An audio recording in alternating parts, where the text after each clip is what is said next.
everyone, to HogvilleNET YouTube Live. It's Saturday morning. Often when I go in the morning, it's 7 a.m. So this is a little bit of a reprieve for any of those that don't want to rise and watch it live at that time. We got several things going on today. The typical stuff where we really start getting into where things stand now with Arkansas Razorbacks basketball as we approach now full month, or we're at a full month with John Calipari formally hired, officially hired. You go back a month ago. When that announcement came, kind of shocked the college basketball world. And I think now we're starting to settle in and learn some things about Cal's process. We're on Cal's clock. We'll call it John Calipari's clock because, some people out of the gates thought things were dripping a little too slow. Things have moved along.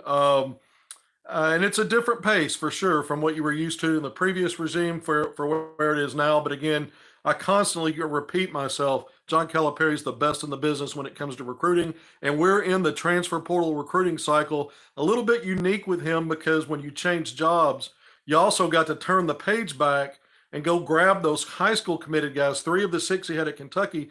Most of those guys came on board back in the early signing period back in November, some a little later, as late as March. But either way, you got the best of both worlds when you talk portal and then the 5-star high school recruiting that John Calipari is known for. Good morning, Kevin. Thank you for the comment. Good morning, all. Please hit the subscribe button down there. Drop down and hit that sucker for us. We appreciate that. We got a lot to get into today. Kind of done, the talking points today. We've got a couple of visitors on campus this weekend. We're going to jump into that. That'll be one of the first things we talk about. And then I'm going to talk about, okay, what are the next most likely commitment or commitments look like? That may kind of seem obvious based on one of the visitors this week on campus. But we're going to talk maybe the next 2, and then some interesting comments during some interviews last week that came out from Calipari in terms of how he might approach his roster build. And it may surprise some. Some of you may have already heard it, but we're going to break down why it partially makes sense and why it partially may not be the best way to go about it. We're going to hit both angles on that.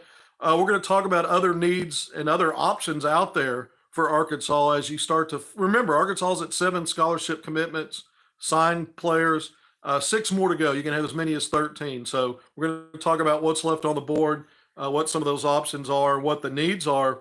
And then I'm going to do a little player analysis. I think it's poignant right now to go back, and I'm going to talk more about Boogie Fland. We know he's been on board with a commitment, signed a national letter of intent with Arkansas, the McDonald's All-American last year out of New York. I'm going to talk about his game and some other things I think he brings to the table. I think it's a poignant thing to do because Arkansas's got 2 visitors this weekend, both of them point guards, one of them in the transfer portal out of Kentucky. We know it's DJ Wagner. The other one, Wagner Acuff Jr., class of 2025, a national top 5-star at IMG Academy by way of Detroit. Yeah, we're going to get into some of these names. I see stuff popping on here. So we'll do that player analysis. I really want to start talking about Boogie Fland because he's already on board, and maybe how that point guard, in football, they talk about in different position groups and being in the room. They go as a group at the same position and watch film and get with their position coaches. We're going to talk about that backcourt potential combo guard, lead guard room, although only one's off the board technically right now in Boogie Fland. So we're going to talk about him and then kind of expand that a little bit, projecting ahead. I'll go through some staff updates. Some of that stuff's been out there. I'm going to talk a little bit more about it because I don't think the staff has been fully solved or completed yet. So we're going to go through a lot of different things today. One of the things I want to talk about, we just put out a promotion yesterday on Friday, officially licensed through the National Bobblehead Hall of Fame, officially licensed John Calipari bobbleheads. They're actually on sale now.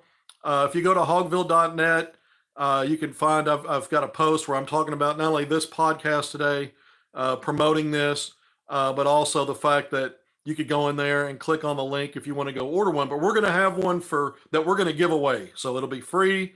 And today I'm going to ask 3 trivia questions related to Arkansas Razorbacks basketball.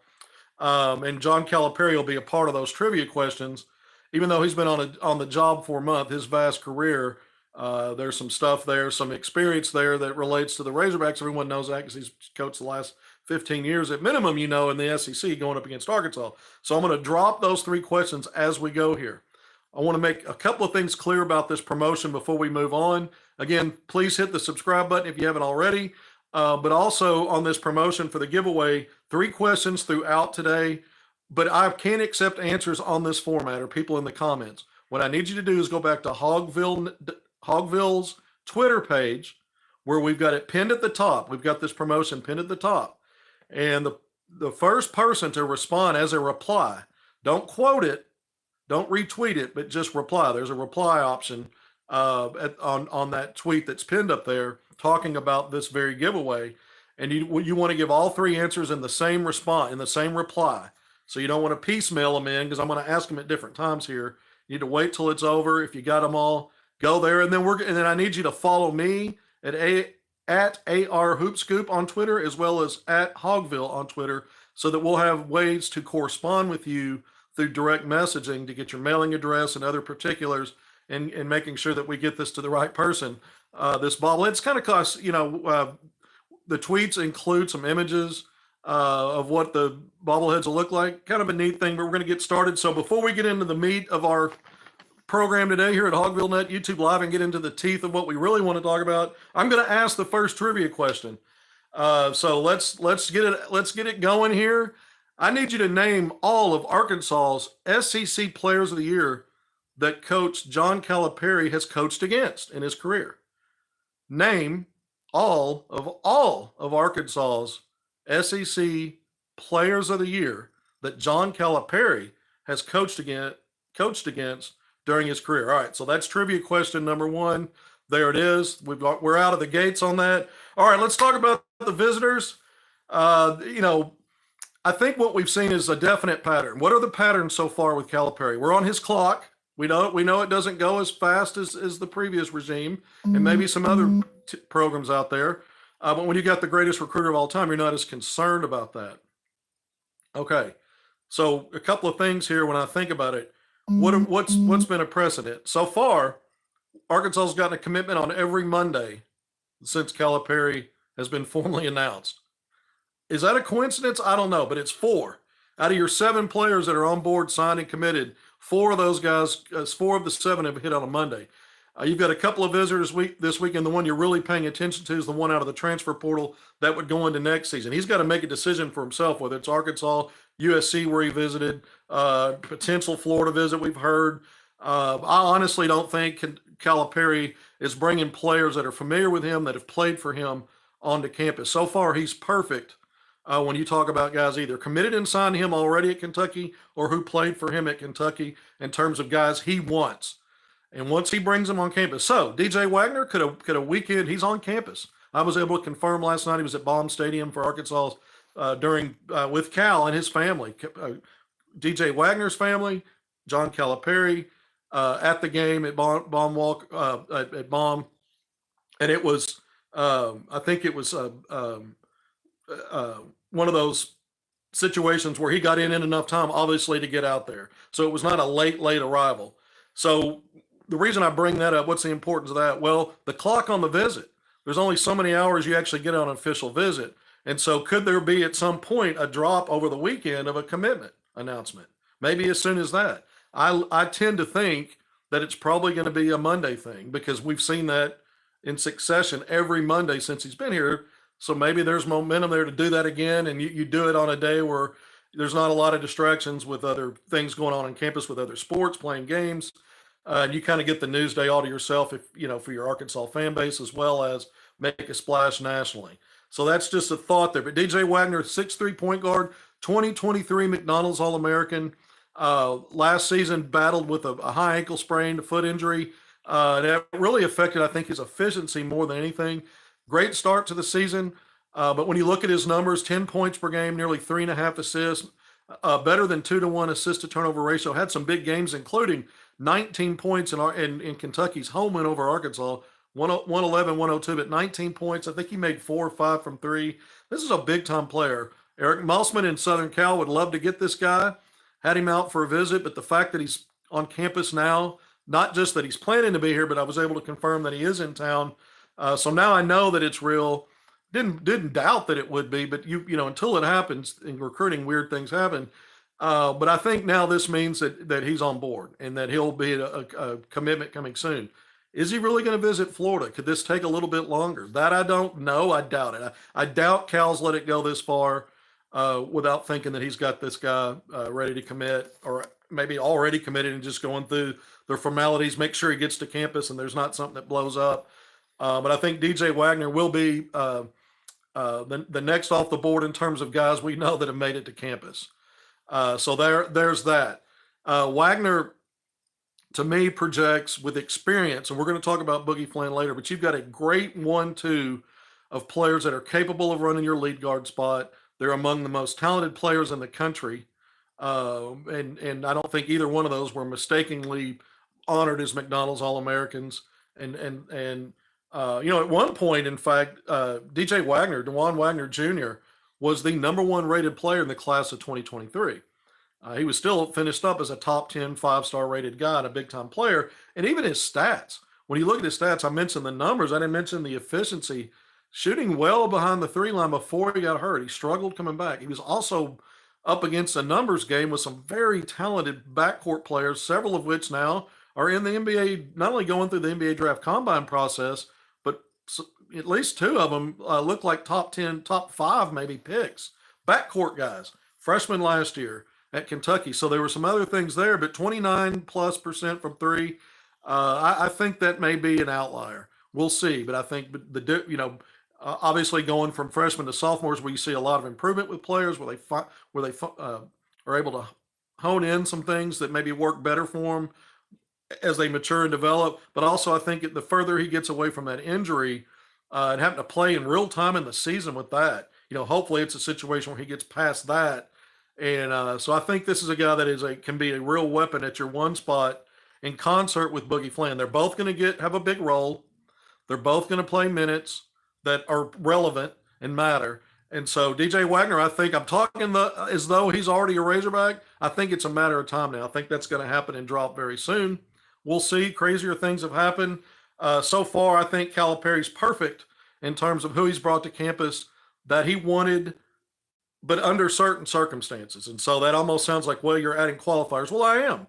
Qualifiers matter. Go back to Jonas Adu. He was option number 1. Came on his visit a day before option 1A, which was Brandon Garrison. I think Calipari had a plan to get both. He would have accepted both. But there was a bigger price tag that had been stated for Garrison than Arkansas's value was set before he came there. These things were already in mind. Now, if you don't get Jonas Adu, maybe Arkansas budges on that value cap and moves it up. And I think Brandon Garrison at that point becomes a Razorback. Remember, he committed a day after his visit. Once Adu, it was known he was committed the same day. And once it became apparent, Kentucky was able to jump up and go beyond maybe what other programs like Texas and Arkansas had valued Garrison's NIL package at, because he committed immediately without even visiting there. So some of the things are telling signs. So I went back to recap that to make everyone hopefully can understand between Big Z, Carter Knox, Boogie Flynn, Billy Richmond, the other 5-star high school player, same as Carter Knox, everybody that's been brought on campus, Jonas Adu, the secret visit by Nellie Hawkins, Nellie Davis, John L. Hawkins, a lot of people, John L. Davis, Nellie Davis, a lot of people were talking about a visit that no one could really confirm. There was no photo evidence of it. Then it comes out he did around the time he commits, which was the day after Jonas Adu. So everybody that Calipari's gotten on campus, with the exception of Brandon Garrison and a guy that was committed, they were prepared to move forward with a public commitment, but things changed. And that was Jordan Hawkins, who, by the way, a few days ago committed to Georgetown. In my last segment on here, before that happened, I talked about the fact that Adu Theriot came back into the picture for Calipari at Arkansas. That moved pretty quickly. We know he was the last commitment off the board last week on a Monday. And so when I look at that, I understand similar position, similar, plan moving forward on how you might use both of those guys. And Theriot clearly ahead in the pecking order there. And so I think that ended up being one of those catch and release things. The longer it took for a public announcement on Jordan Burks, the more I started to see, and I even talked about it on these segments. I'm not saying it now after the fact that it's happened. I even brought up the name Georgetown, that I heard rumors he was on campus up there. This is before that announced commitment. So that came on my last one of these that I did a few days ago. Um, but having said all that, getting back to the point here, I think everybody that Calipari's met with and brought on campus, with the exception of two players that he moved on from, he's landed all of them. And I don't think he's got any reason really to move away from DJ Wagner. And that was the point I'm trying to circle back to here. 15 minutes in. Thank you for joining me on HogvilleNET YouTube Live.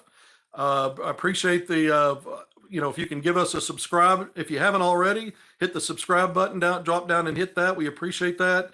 But just going through it, the other visitor, by the way, is not just another visitor. Again, 2025 National Top 5 5-star Wagner Acuff Jr. 6'3" guard, IMG Academy, Detroit native. Got a who's blue blood list of offers, and Arkansas's there, but he's visiting Arkansas this weekend, playing visit. And so, this is not one of those things, your early November signing period, 6 months away. I don't know all of the visits that he's taken or plans to take. And we'll see, I guess anything can happen. Could a commitment emerge from him on the heels of this visit? Of course, that could happen. I don't necessarily expect it could happen. We might be on commitment watch for multiple guys, because I think even out of the portal for this next roster, remember, Acuff, class of 2025, still has spring and summer grassroots play. He's already off to a great start, putting up big numbers, scoring numbers. In the most recent EYBL session, I think over 22 points per game. But you've got you've got portal watch for sure, and I think DJ Wagner very likely is the next name we hear, and that's probably, my guess would be Monday. Could it drag out a little bit and go into a midweek or one of those things? Does he really want to take a visit to Florida? Those are things I don't know, but I just don't, for whatever reason, I think looking at how it's worked previously with the guys Calipari's brought in, once he's brought them in, they're his. Unless there was with the exception of the 2 catch and release, and that was about his choice.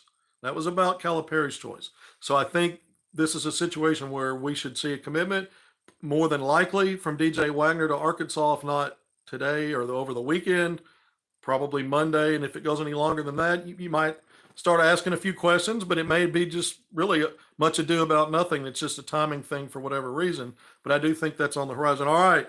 So we're talking about Wagner. We're talking about the importance of getting yourself a lead guard with experience. The other thing is, when we look at the Kentucky experience, you've got 2 players already from Kentucky's team last year that have experience with John Calipari.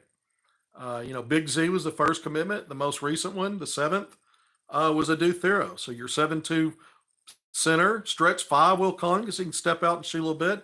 And it's not just stretch 5. When you start talking about big men who can stretch the floor and play facing up, it's not just the ability to shoot threes. Any kind of mid-range game with any shot with efficiency and effectiveness inside the arc. Also, can they make good decisions as passers, see plays happening, and be a part of a really good 2-man game, and not just be a guy where you're stuck. He's setting a screen. He's got a hard roll because you don't really trust him with the ball in his hands unless he's close to the basket. He's one of those guys that can play a little bit. So I think there's versatility there. I think there's versatility certainly with the Thero. This gives Calipari a lot of options. Thero does, coming from Kentucky, 2 years there, projected by ESPN as a first-round draft pick in the 2025 draft. Gives you a lot of versatility in terms of plugging him in as a wing that can guard multiple backcourt spots, 1, 2, and 3, or he helps you as a small ball 4 who can even maybe slide over and deal with a 5 defensively some. I think he can help you defend in situations all 5 spots on the floor. And so Adu Thero gives you versatility and flexibility on how you do things with your lineup and for matchups and different things. He's a guy that can help fix problems, and I think he's kind of a connector because he's at 6'8". I mean, he's 230, very athletic, strong, sturdy, and he has an emerging game. He's not the greatest 3-point shooter, but it's not just pitiful. 32% last year on low volume. I think he was 7 of 22 or something like that. But a guy that can play above the rim. And again, I think the defensive versatility, what really stands out to me with the Thero. So we package those guys talking about that Kentucky, not only what they bring to the table, but the Kentucky experience and the Cal experience. And so I think DJ Wagner as the next guy gives you 3. And so you've got 3. You've got Jonas Adu, Nelly Davis out of the portal from other programs. Adu helped Tennessee to an Elite 8 this year. helped them win the SEC outright. What maybe arguably the toughest SEC in a long time. You had a lot of NCAA tournament teams out of that league. But he was also all SEC second team and then SEC all defensive team. Highly coveted guy out of the portal, top 10, top 15, for sure, top 20 portal prospect. And then Nelly Davis, kind of a consensus top 3 guy. Some services have him number 1. He's arguably the number 1 portal prospect out of Florida Atlantic, a mid-major, but he helped that. He was the driving force to a Final Four run 2 years ago. So you're getting winning experience out of the portal. You're getting Kentucky experience, guys that are used to Cal that can help other players acclimate. So not everything's completely brand new. And we're going to talk staff a little bit. Calipari's putting that Kentucky flavor in there. So, I've heard some jokes or, is this the Kentucky Razor Cats? No, it's not. I think if you brought, because the 3 players he pulled out of Kentucky signing class out of high school, never, other than a visit like they had at Arkansas, really haven't been in Lexington or on campus or part of the works there. Haven't been part of the program yet and never got there. So those are basically high school players that you recruited to Arkansas effectively. So, we're up to, if DJ Wagner commits like I think he will here shortly, soon, whenever that is, next few days, within the next few days was what I think will happen. Then I think you've got 3 players and you got a lot on your staff. So you'll have enough continuity bringing over for what Cal wants to do. Why not? Why shouldn't he? And he's got some home run elements. I mean, to me, Nelly Davis was a grand slam home run out of the portal. I think Jonas Adu could end up proving to be that. But he's for sure a home run out of it. And then I look around, I start thinking about it. I think getting guys from Kentucky who are good, you're not just getting them because they're chopped liver just because they have the Kentucky experience. I mean, again, Thero projected to the NBA draft in a year as a first round pick. Maybe that happens, maybe it doesn't, but he's good enough to command that kind of respect. And he'll be in his 3rd year in college. He continues to grow. Big 6'8", 3'4" guy. And then I look at Big Z. I think he's got an NBA pathway. I do. I'm not saying it will happen. I think it very well could happen because of some of the skill stuff he brings, some of the soft skill, his ability to defend the rim, and finish around the rim. He's got a lot of good stuff to go with talent, and then that 7'2" height, very long, athletic guy. So I think those guys project. I'm not even sure DJ Wagner at some point. The idea was that he would be a 1 and done. I'm not so sure that he's not on a path to be a 2 and done wherever he lands, but I think it's Arkansas. All right, so the guys you're bringing from Kentucky with you make sense, and you've got some of that program continuity. You've got really good players, and then we're going to talk more about Boogie Fland. I said that, but at the same time, the high school guys, don't forget, Calipari always has a plan for those guys to be a part of it. Very rarely are those guys not in the mix with significant minutes and roles. And Carter Knox, to me, is one of those guys. I mean, he's very good offensively in terms of he has an array of drives and a fearlessness about taking shots, and he's got the talent to finish plays. Some of the things he needs to work on, talking to some NBA folks and different folks. I really kind of researched it. Carter Knox, got to get better defensively. And I think from what I've seen, his handles getting from A to B could get a little bit better. I'm not going to compare him exactly to Michael Qualls in terms of an awkward handle that Qualls had to get better and better each year he was at Arkansas. But there's that element on that wing or that 2-guard spot wherever he plays, where you just want to have him be a little bit better with the basketball getting into his. But once he gets into that upward motion, whether it's on a drive or getting into a shot, he's a confident guy and he can score at all 3 levels. I think Billy Richmond already starts to shout at 6'6", and both of these guys on the wings are sturdy, but just his athleticism, I see plus defender possibilities, elite defender possibilities, and we'll see as a slasher. He definitely checks boxes. He's a lefty. He likes to get into some mid-range stuff off the drive. I think both Knox and Richmond are going to have to learn how to play at the college level. It's more nuanced, how to learn how to play off the ball, how to move off the ball, how to become threats as spot-up guys, because not always should your offense come off dribble drives. Boogie Fland excels at that. We're really going to dive deep into that. So I think your high school guys out of the portal like Nelly Davis, Jonas Adu, and then guys coming from Kentucky, That's where you've got your 7 so far. I think the 8th one will be another one out of Kentucky, DJ Wagner. Unless there's a surprise pop during his visit, which I don't expect. Arkansas hasn't had a weekend commitment yet. Everything's been weekdays. Most of it, like I said, has been on Mondays. Calipari, once he gets them onto campus, at that point, they're Arkansas's, unless he catches and release for his reasons. That's how it's played out so far. So 7 out of 9 visitors on board. 2 of those were catch and release. Here's another visitor. This is the 10th one, and I think it'll be the 8th commitment and signing pretty quickly for Arkansas and DJ Wagner. That's what I think. All right, so I've repeated that a few times. Thank you for joining me on HogvilleNET YouTube Live. We're 25 minutes in. We're going to start getting into some stuff that may be a little bit more unknown or known. I don't, some of it's kind of interesting. I'm going to a little bit of water here, and here at around the 30-minute mark, I'm going to drop the second of 3 trivia questions for the free Cal bobblehead giveaway. And I hope people are enjoying that a little bit. I don't know. It's a free bobblehead. I need one because I have the Razorback Room man cave down here that I broadcast from. So I think there are plenty of fans out there that like that kind of stuff, and certainly you can go and buy one. I think they're going to produce them and release them in October, but they're taking orders now. That's how those kind of things work.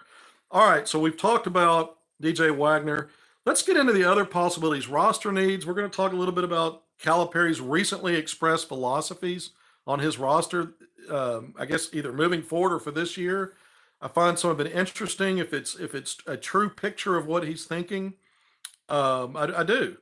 But right now, I still think Arkansas, and I talked about this on my recent segments. Arkansas really needs another frontline piece, and I think a 4 guy. I've talked about how I'd like to see a guy that's going to go in and bang and be physical and hit the glass and kind of give you that blue collar guy. I'm not so sure that Arkansas right now, based on the names I'm seeing, are necessarily zeroing in on a guy that quite fits that. I think they're looking at guys that can bring a little bit additional skill on the front line. Remember, Jonas Adu, we talked about Z, can stretch a little bit, but let's not get crazy. Most of the work he's going to do is in the paint and around the basket. Same with Jonas Adu. The guy runs the floor very, very well, but can play over your defense in a half-court setting. The more offensive weapons you have on the court with Adu, he's a complement to that. Because when all else fails and you have to account for guys and maybe gap a lot, if you've got cerebral players who move the ball well like typical John Calipari teams do, he's going to get a lot of lob dunks. And then if he rolls shallow, he can hit a 14, 15-foot face-up. So if he rolls shallow off two-man game or gets into those spots and the ball gets to him and you're not accounting for him, he can competently knock that down. He's going to take some of those shots and knock them down. He's really good in transition. And then Calipari teams, his best teams are always good in transition. So I love these pieces. Nelly Davis is going to be just a monster in the backcourt at all 3 levels. He can probably dip in and help in that backcourt, at that lead guard spot as well. But so we're going to get into some of that. But what are the needs? Frontline. I still think Arkansas needs at least one more A-list kind of guy, an option 1 type of guy, 1A, 1B, however you want to phrase it, on that front line.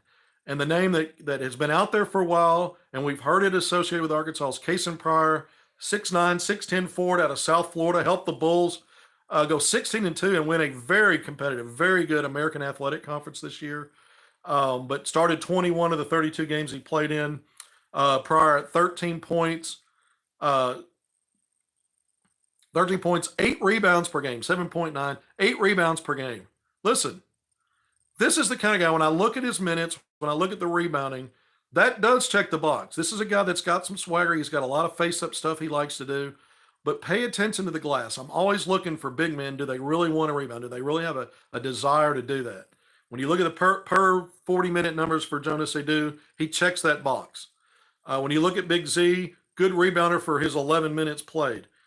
You need another guy that's going to go in there and rebound. And I think of the options that are coming up here that I'm going to talk about, because I see a 1 and a 1. I don't even see a 1 and a 1A option necessarily with these next 2 guys, Kason Pryor being the first that I brought up, that would check this box on the front line.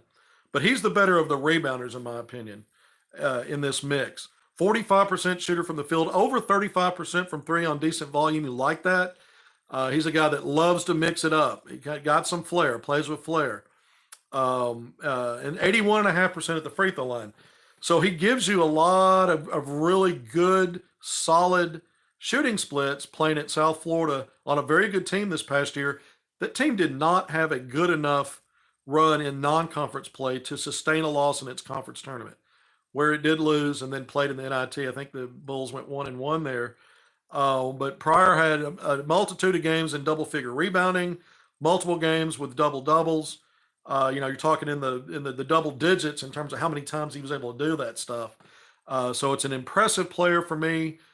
And so there's been some stuff out there. You see stuff floating around about, Arkansas is probably in the lead there. I've got two sources on this that, I'm really trying to get caught up real time with the information they're giving me because I'm not sure exactly. I think one of them I'm more real time with.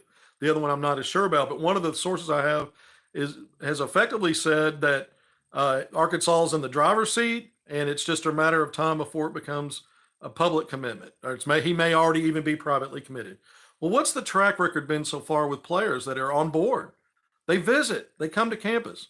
Could this be another Nellie Davis situation where he's been on campus already and it's a few days later and it was kept secret somehow? I don't think so, but I don't know that. I don't know the answer to that. My source doesn't know the answer to that. But Arkansas in the driver's seat, the way that this one source put it, and it's just a matter of time before it becomes, no longer a silent, maybe even a silent commit, and it goes public. To me, if that's really the status, that means they're just waiting on him to come to campus. That's probably the most likely, I'm speculating, the most likely reason something like that. Then the other part of it is, if he hasn't visited yet, that may be all that it takes. I have a feeling that some of these guys that came onto campus for visits were already privately committed. I actually reported that on 4 of them. 3 of those landed, and then Jordan Burks, that changed. Things changed when the Duthero became the priority at that position, and that was catch and release. But I was actually reporting that these guys were on board and things have been done procedurally behind the scenes for that to be the case even before they arrived on campus. So could it be one of those situations? That's one thing that comes to mind on Case and Pryor. If that source is correct, that Arkansas's in the driver's seat and he may even already be a silent commitment. All right, there's that one. I have another source that says Calipari is close to accepting a commitment from Pryor. That also tells me maybe it's pretty much done and he just needs to get on campus. So I don't know what the deal is there. I don't know what's real or if either one of them are right because there's just not been a lot out there publicly in terms of what he's doing visit-wise and all that. I think he's probably the most likely, if I believe these sources and they're good sources, be the most likely to be the 9th commitment or in tandem with DJ Wagner 8 and 9, however they fall off the board. That's kind of where I am with that, but I don't know that. The other part of this is what I want to jump back into on how to read those tea leaves just based on the source information. What's taken so long? Is it just the logistics of when and when he can or when they want him to come make that visit so they can do the next step and announce it? Or because there's guys that Arkansas has been on or talking to and have interest in that are in the NBA draft pool, and a couple of those are in the NBA draft combine that'll happen this coming week, by the way. Is there a pause here for any reason to see what happens with somebody else? That's interesting to me because the longer things go, we've seen how it played out with Jordan Burks. The longer that went, what ended up happening was Arkansas got somebody else really that Calipari zeroed in on and made him a bit higher preference. So that gets me into Coleman Hawkins, 6'10" transfer. He's been in the NBA draft pool. He's part of the combine this coming week. There's reporting out there. I don't have specific source information, but reporting out there from respected national reporters that this guy, Arkansas, is very much in the mix if he decides to come back to school. And there's thought that now that's maybe the most likely thing that happens, that he does come back to college. You have to wonder, is he going to then use Arkansas or some other place as both shield and sword to negotiate more NIL money from where he's been at Illinois for 4 years. He's got another year to go if he doesn't stay the pro route. But I went through Case and Pryor stats. We look at Coleman Hawkins, over 12 points per game, over 6 rebounds per game, nearly 3 assists per game, 1.5 steals, and over a block per game. So he gives you a little bit of everything. 6'10" forward could give you some 5 help if you need it. Both Pryor and Hawkins can face up and play a face-up game. They're versatile. Hawkins is probably the better passer. Pryor to me is the better rebounder. You heard the numbers. Pryor at eight rebounds per game. Hawkins just right around 6.1. But Hawkins with those 3 assists, and then he'll get some steals.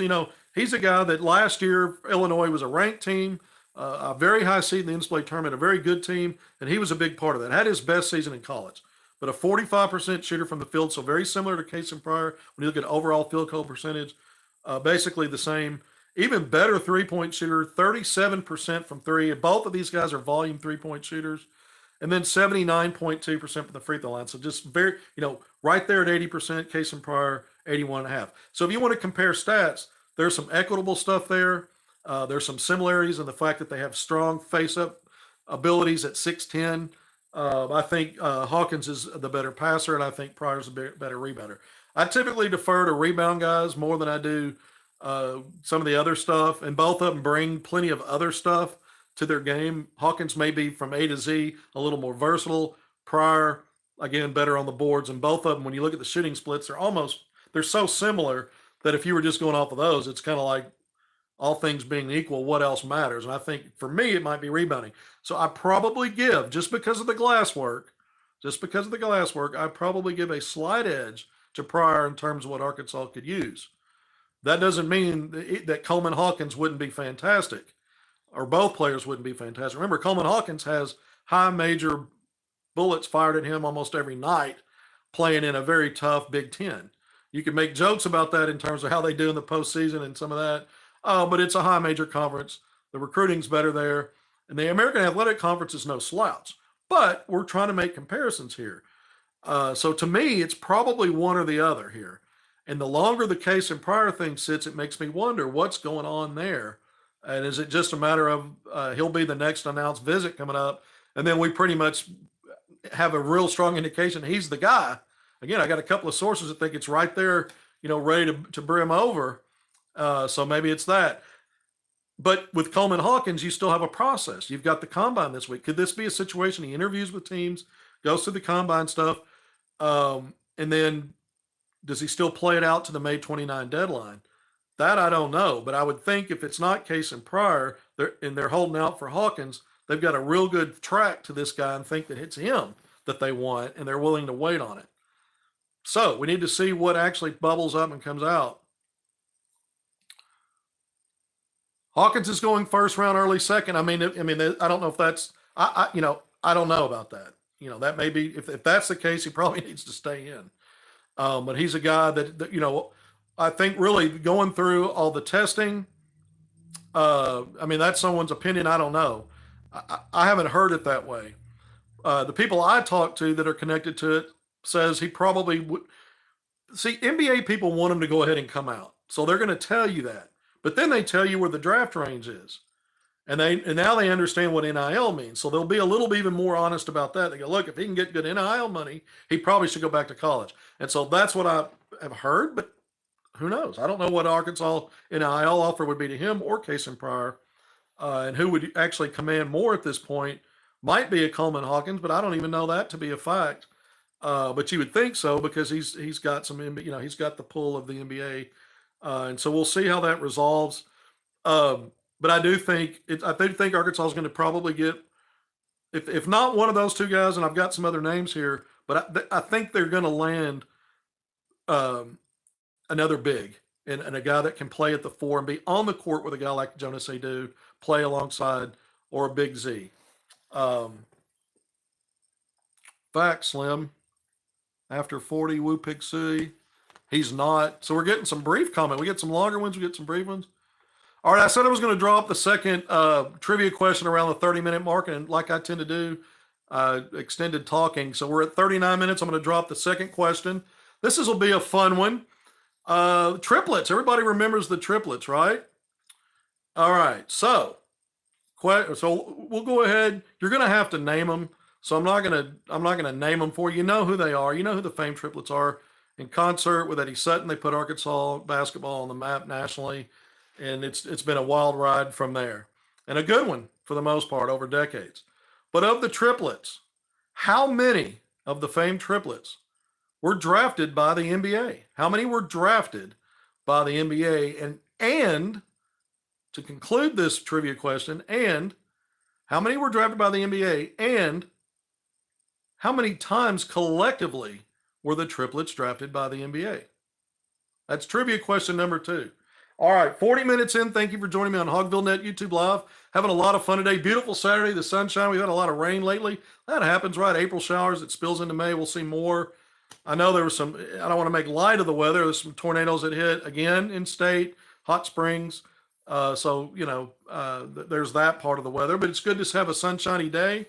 Thank you for joining. Hit that subscribe button down there if you haven't already. I appreciate that. Be sure to go and follow me on Twitter at ARHoopScoop, and then Hogville's Twitter at Hogville. And that's part of your bobblehead process, is to follow us so we can direct message whoever the winner actually is. It's going to be the first person who does a reply to that pinned tweet.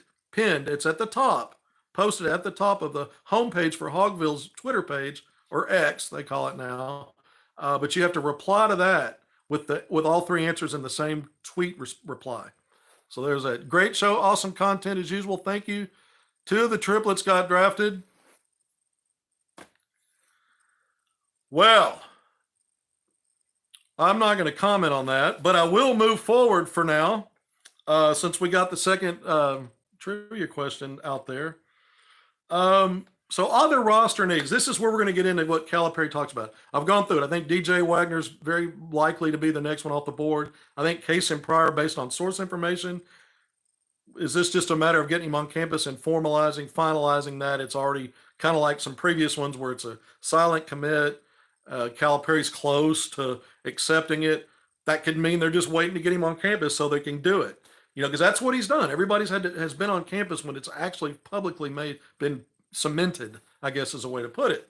Or is there some delay because they're figuring out between him and Hawkins, or can they get both? I mean, these are things I think it's going to be one or the other. I think it's going to play out. Remember, I always said I thought Adu and Garrison, it would be one or the other, but Cal had a plan to get both. What I like about Cal's plan was he was not going to overpay the second option there to make sure he got both. He wasn't going to do that. Smart. Now, Cal publicly in the past week, this is what he talked about with the national interviews. He's talking about maybe going with 8 or 9 guys, and that's it. That's very interesting to me. You can have 13 players on scholarship. We've seen what injuries and foul trouble, illness, a suspension, anything that could happen, and your numbers are automatically, you're not at a place you need to be. All right, let's talk about some realities. One reality is, how many players actually get on the court and have meaningful roles anymore? Well, it's kind of always been this way. 7, 8, 9. Nolan Richardson played everybody at some point, but there were guys that didn't get enough playing time, that didn't, that they were not in the top pecking order, even in a 2-deep rotation, historically. But for the most part, I think what's different now is guys, because of the transfer portal, their ability to move freely around college basketball like it's NBA free agency, NIL money out there, all these different things. All players have always wanted to play now and not later. Used to, you could convince a player that this is part of their development, just hang in there, your time's coming. Less and less and less and less and less of that. Guys are trying to monetize their brand, build a brand. They're trying to play, get ready for the next level. This is effectively a professional league. The NCAA is effectively becoming a professional league, sort of a minor league to the next levels. So, having said that, it is harder to keep. Don't want disruption and chemistry problems and all that. So the idea of, okay, 8 or 9, that's the reality of what I'm actually going to play, and I can cut out some of the distractions and some guys being, So you have that. You have that side of it. That's a reality. If you say 8 or 9, you go, well, that makes sense. That's all you're playing. That's what your rotation is. But here's the thing. Several things. Practice. We're talking about practice. Not a game. We're going to talk about practice. You need bodies to compete in practice. You need guys to get better. You need to challenge guys to get better. And the way that you do that is you have enough bodies to at least go 5-on-5. Again, I bring up injuries, let alone a game, but you need bodies to do that. one of the ideas is, and we've seen it even at Arkansas last year with Eric Musselman, if you were at some of those practices, they didn't do a lot of live 5-on-5. They didn't do a lot. I don't know Calipari's philosophy on just that part of it, but even in drill work where you've got to have defenders and you need someone across from another guy, you would see Arkansas, even though they had a lot of players, 14 last year, a lot of their drill work, they split it up, send one half the team one end or divide it up by threes or fours, and you got a lot of GAs and some other guys in your extended staff that are out there on the court. And you could do that. You could do that. You could even do that with your live stuff. The problem with that is it's not as good of a barometer, in my opinion, for getting guys ready. And now that's just the practice part of it. I think you need double-digit bodies on scholarship, not just a combination of walk-ons and GAs and other guys on your staff out there on the court helping. I'm not saying there's no value in that. I'm saying there's more value in that in combination with having at least 10 bodies. But really, I think you need to get to 12 or 13. 12 or 13. If you're at 11, you're still maybe a little vulnerable. If you're at 8 or 9, you're damn sure you're vulnerable. I'm not going to tell Calipari how to go run his program. I'm talking in generalities and what I've seen over and over, no matter what the level of coaching is, where injuries and other stuff that come into diminishing game to game or chunks of your season, what you can put on the floor, just blowing up a team's season. It happens. It could change everything. And so 8 or 9 guys, no matter how good they are, and no matter how well they fit together, and no matter how much the reality is, those are the guys you're going to go with anyway. You've got to have, to me, you've got to have reserves, even if they're not A-list guys. Better yet, better that they're not A-list guys because they have less expectation of I should be playing ahead of that guy. So to me, in my opinion, and Cal's always had that when he's had teams. He's got high-level guys up to a point, but there's other guys that he's got that aren't being projected as one and dones or being projected as pro players ever. He has some of that. So I think you need, in my opinion, Arkansas will be best served if it's more than that. Maybe he's only talking about, hey, 8 or 9 in terms of the guys that he's pursuing hard and wants to bring to campus at the end of the month when the early summer session starts. It's typical every year, the end of May is when you get everybody that you're on your roster on campus if you can.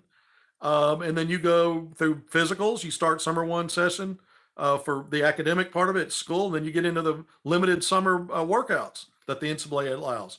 So maybe he's just talking about that, having 8 or 9 for that, for getting started. That's enough to start. And then he's got the rest of the summer to see what plays out with guys were in the portal but decide not to go through pro process. They withdrew from the draft on time at the end of May, and then he sees what's left over there. Maybe there's some foreign player opportunities. Calipari just tweeted the other day talking about the tornado situations in Hot Springs, and he was just down there. And everyone knows in Arkansas, there's 2 places close to you, especially in Central Arkansas. I don't know about, I guess even Fayetteville, because he went down to Hot Springs to get a passport. What does he need that for? Well, we know he needed to update his passport. Maybe recruiting international guys.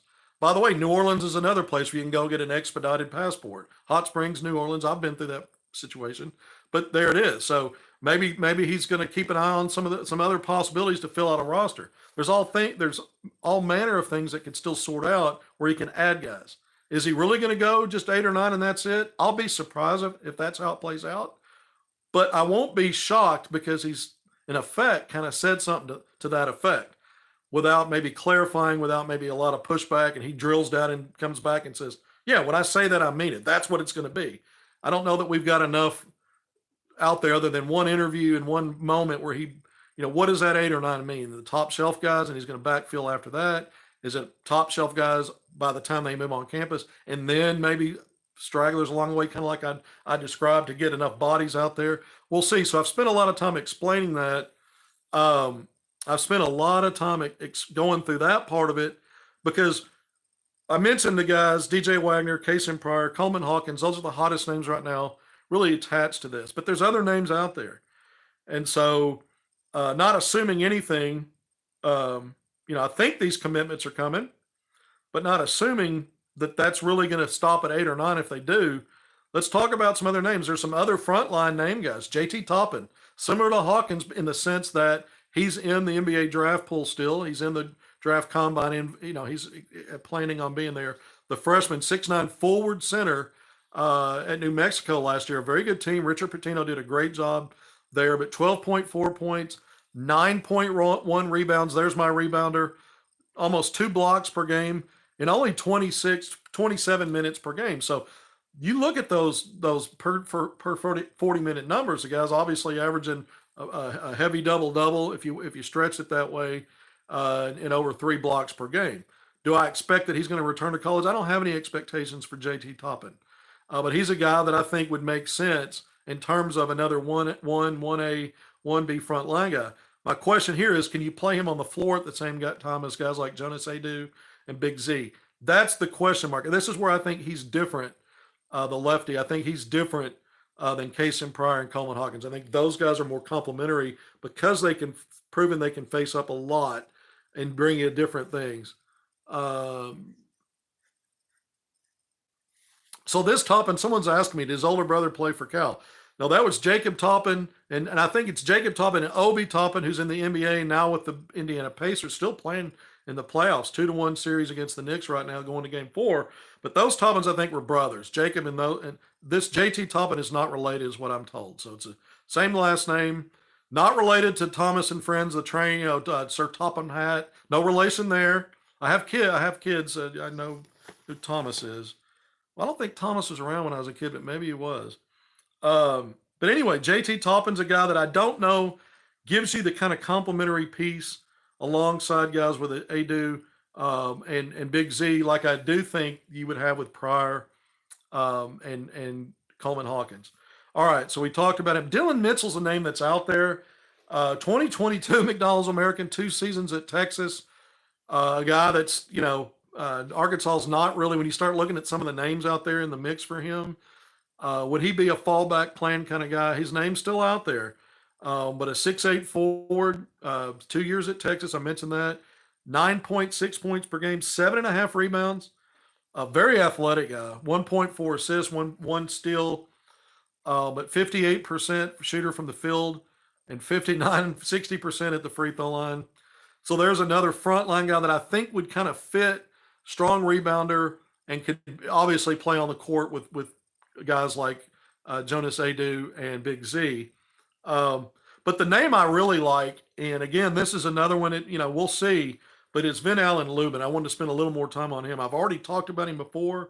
Sophomore transfer out of Vanderbilt, but 12.3 points, 6.3 rebounds, a block per game, 58% from the field, 13 of 39 from 3 last year. So 1 out of 3, 33.3%, and a 68% free throw shooter. He averaged a double-double against Arkansas. 20 points and 11 rebounds were his averages against the Hogs in 2 games, and they split those games. But both bad teams, Vanderbilt and Arkansas, at the bottom. With only Missouri as a saving grace in terms of the record in league play. Those 2 were the next worst teams in the league. All right, so we've kind of gone through some of the frontline guys. Vin Allen Lubin at 6'8". I like him. To me, if I'm looking at this, Pryor, Hawkins, and probably Vin Allen Lubin as far as who you would want to get that could complement the other frontline pieces. JT Toppin, very good player, no doubt a guy that you would want to get, but can you play him in tandem with some of those other guys? Maybe. I just think less likely. But he's good. He might, he's really, really good.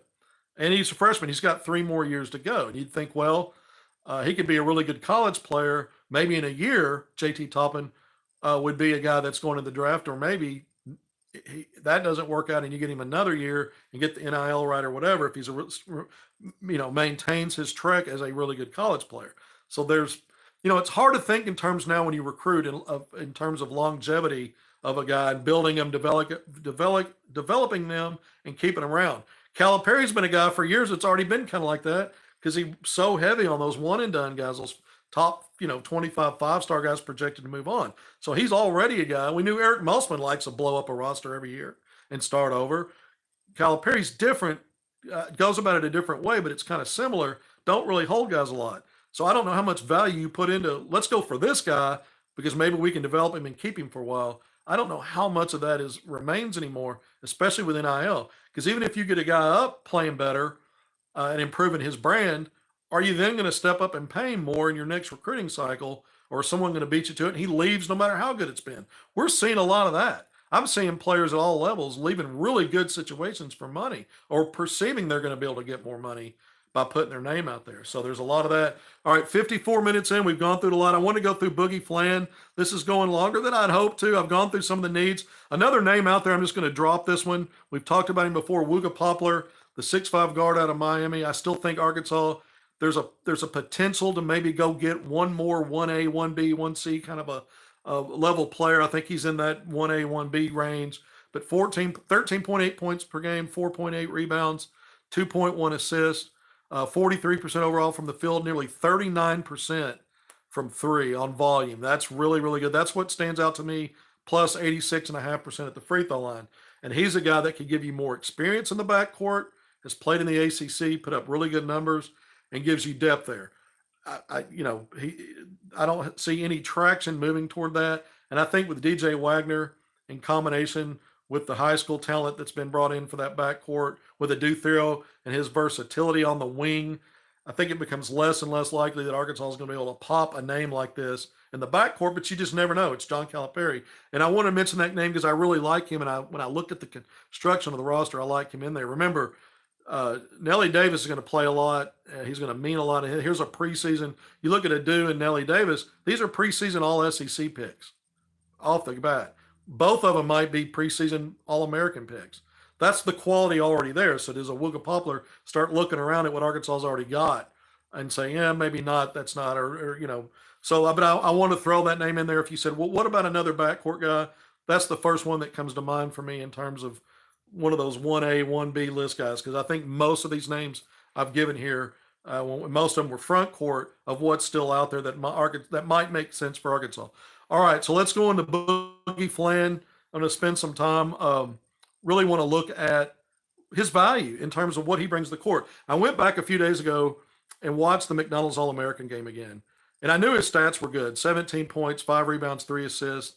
I had already watched it, but I was distracted the night that I watched it when it was live, and I wanted to really focus in on it because there was a lot of phone work and trying to figure out what was going on with Arkansas's coaching job at that time. And so I went back and watched it and really just focused on him. And I'm going to tell you, this guy didn't start. His team, the East, got behind big. I think they trailed by, 15 up to 20 points, somewhere in that 14 to 20 point deficit range. He comes in and immediately starts to settle things down.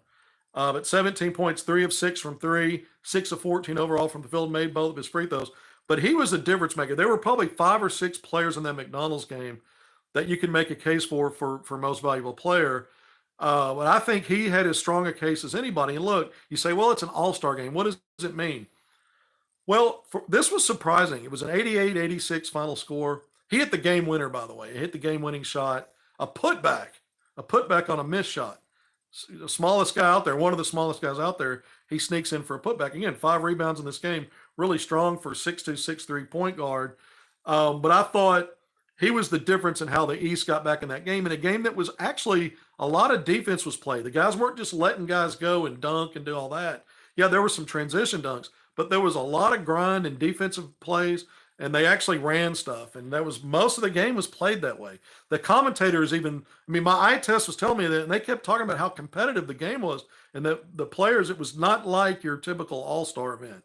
All right, it's still an all-star game. You're assembled. It's a crash course over a few days. You have a few practices and different things. But having said that, you're on the biggest stage, against other great players, and he rose up above most, knocking down shots, facilitating. He had 3 assists.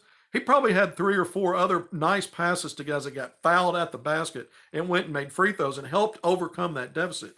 So, even the stats on his assists don't tell the story of how good he was balancing scoring when they desperately needed it to get back in the game. And then at the end, the fourth quarter is when, you've got so many players, and for the first 3 quarters, they get kind of balanced minutes.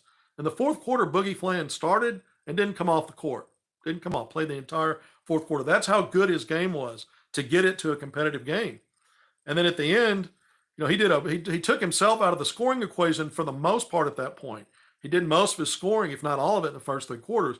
He really was a setup guy. And at the end, he makes the biggest shot, the game-winning basket on a putback with under a minute to go. All right, so Boogie Flan to me, when I talk about him as a player, over 19 points per game at Stepanek, Archbishop Stepanek in New York, 6.6 rebounds, 3.6 assists, 2.4 steals. One of the things I really love about him is how crafty he is defensively, and uses that high IQ, his quickness, timing. He pokes out a lot, gets a lot of deflections and steals for a guy that's not super long and big, just because how smart he is with the game. So he's going to have to get stronger, and he's obviously moving up to the high major level. But Boogie Flannery, because we know DJ Wagner's got college experience, and it was a high level guy coming out of high school in his own right a year earlier. But Boogie Flannery, the more I see for him, by the way, they named him Mr. Basketball for New York, the state of New York.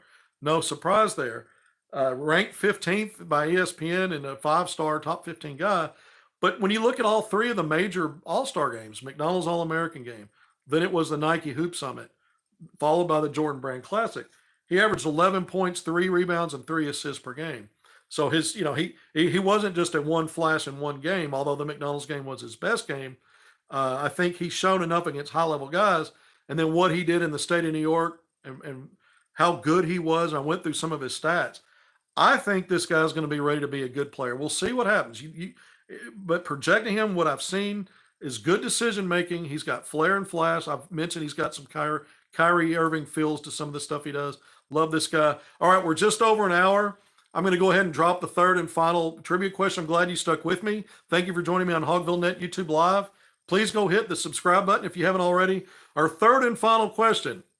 And so this one, I told you there would be a John Calipari theme to some of this stuff, but this one's, because it's a bobblehead of John Calipari that we're giving away.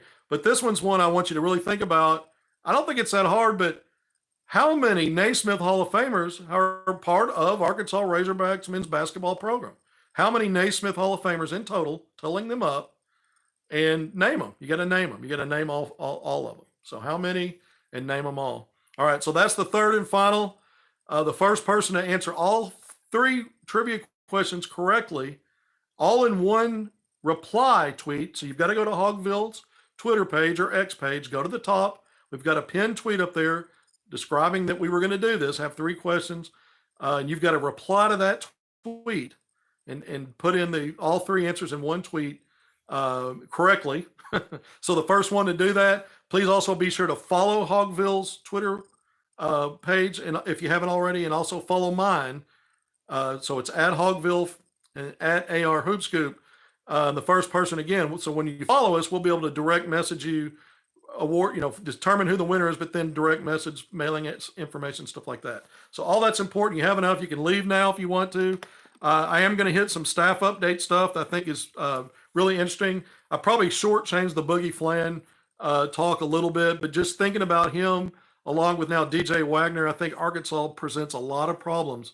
And I think Nelly Davis can even lead guard and certainly be an ISO guy like Antonio Reeves was a lot, especially when he was cooking and had it going and the matchups were right under Calipari last year at Kentucky. So I see Arkansas having between the 2 more natural point guards / combo guards, and then in concert even with the Nelly Davis, plenty of options for Arkansas there. I don't think Arkansas's shallow or left without depth at that position. I do have issues though with, even though some of these guys are versatile, if you really stick to 8 or 9, there may be some issues there. But Boogie Flan to me is a guy, if I'm projecting it, at some point you're at least around 20 to 25 minutes per game with him. I think a very key role, whether he starts or comes off the bench playing with a DJ Wagner, assuming he commits like I think he will. We'll see how that plays out. Staff stuff.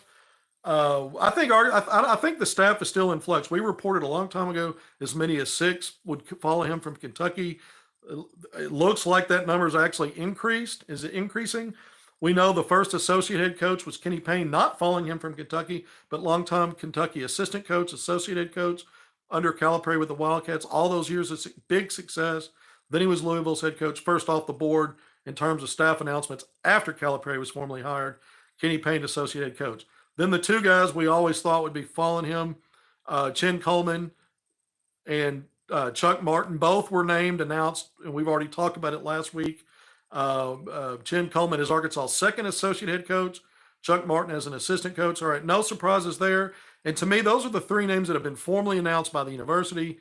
To me, you can have five. You now can have five assistants, but only three can go on the road and be recruiters. So those are really your main assistants, and I think it's those three. I'll be surprised if it's not those three. All right. So what are the other things in play here? We're hearing more and more. We've seen some names come out in the past week. But let's jump first before we go through some of that. I've always said I think Brad Calipari and Bruiser Flint would be. They've been in Fayetteville. I've been talking about that. They'll be on the staff in some way. What would their titles be?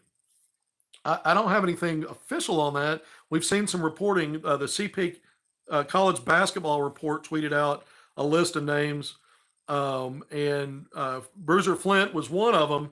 Brad Calipari was not.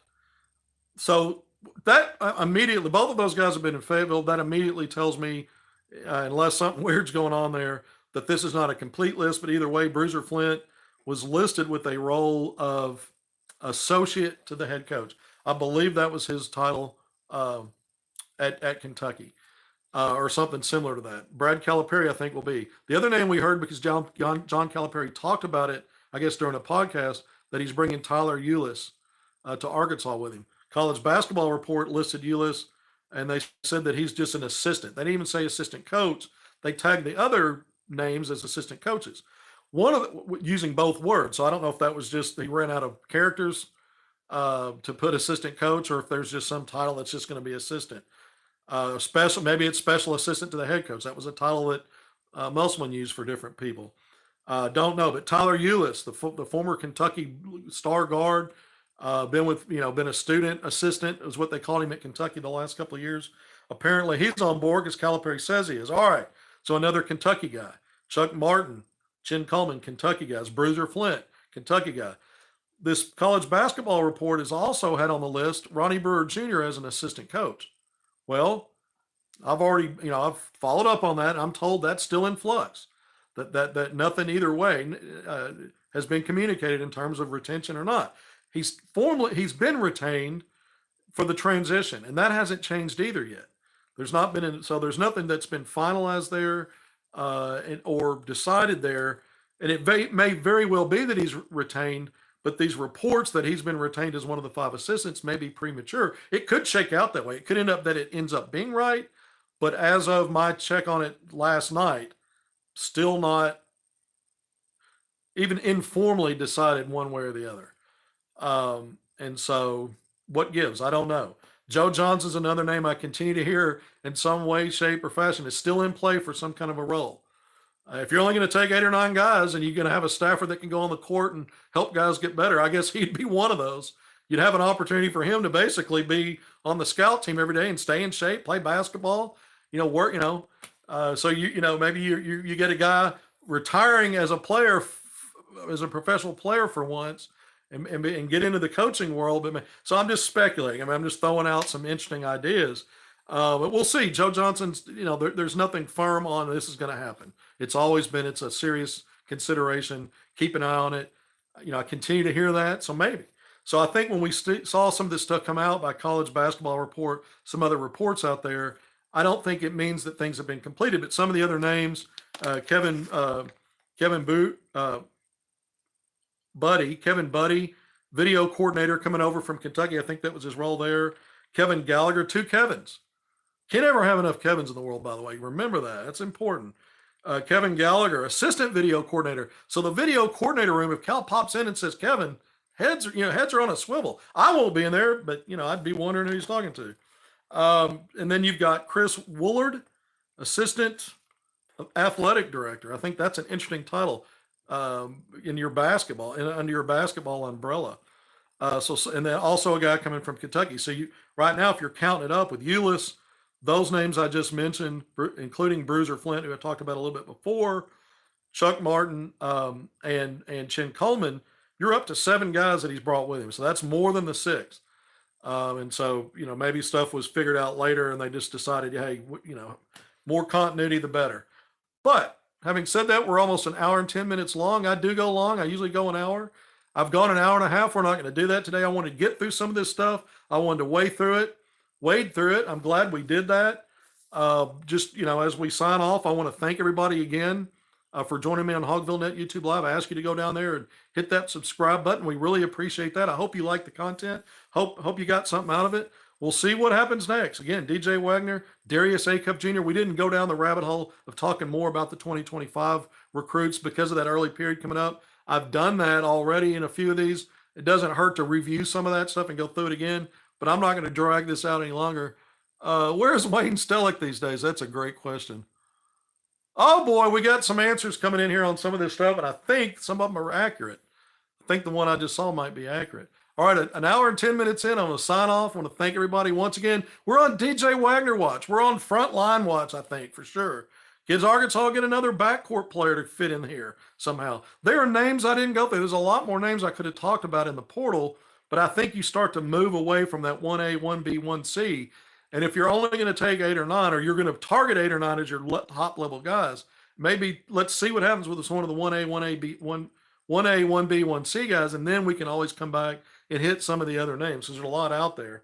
There's still, believe it or not, some guys out there, and some of those names might help you backfill even after you hopefully get some of these guys that we did talk about. All right, so all 3 trivia questions are out there. And one more reminder. To win this contest, you have to go to Hogville's Twitter page. At the top, it's pinned. You've got to reply to that. Don't quote it. You've got to reply to it. Go to the reply. That's an actual button separate of quoting it and putting in verbiage that way.